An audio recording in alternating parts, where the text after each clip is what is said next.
ప్రస్తుతం సీతారాముడి కట్నం సీరియల్ మధ్యాహ్న వేళలో ప్రసారం అవుతుంది. అయితే ఈ సీరియల్లో నటిస్తున్న ప్రముఖ నటి సీరియల్ నుండి తప్పుకున్నారు. ఆ నటి ఎవరు? ఏ క్యారెక్టర్ నుండి తప్పుకున్నారు? ఆ నటి తప్పుకున్న తర్వాత మరొక నటి ఎవరు నటిస్తున్నారో పూర్తి డీటెయిల్స్ ఈ వీడియోలో తెలుసుకుందాం. మీరు మా ఛానల్ని కొత్తగా చూస్తున్నట్టయితే ఇలాంటి మరిన్ని సీరియల్స్ లేటెస్ట్ అప్డేట్ కోసం డ్రీమ్ తెలుగు ఫ్యాక్ట్ ఛానల్ని సబ్స్క్రైబ్ చేసుకొని పక్కన ఉన్న బెల్ ఐకాన్ని యాక్టివేట్ చేయండి. సీతారాముడి కట్నం సీరియల్లో రేవతి క్యారెక్టర్లో మధుకృష్ణ నటిస్తున్నారు. అయితే మధుకృష్ణ రేవతి క్యారెక్టర్ నుండి తప్పుకున్నారు. ఇప్పుడు కొత్త రేవతి క్యారెక్టర్లో మరొక నటి నటిస్తున్నారు. ఆ నటి పేరు అనూష. ఇక ఇప్పటి నుండి కొత్త రేవతి క్యారెక్టర్లో అనూష నటించబోతున్నారు. అనూష ఎన్నో తెలుగు సీరియల్స్లో నటించారు. ప్రేమ ఎంత మధురం, రావోయ్ చందమామ, మౌన పోరాటం సీరియల్స్లో నటించారు.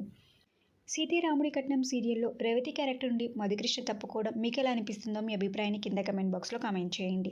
ఈ వీడియో మీకు నచ్చితే లైక్ చేసి షేర్ చేయండి. Thank you for watching.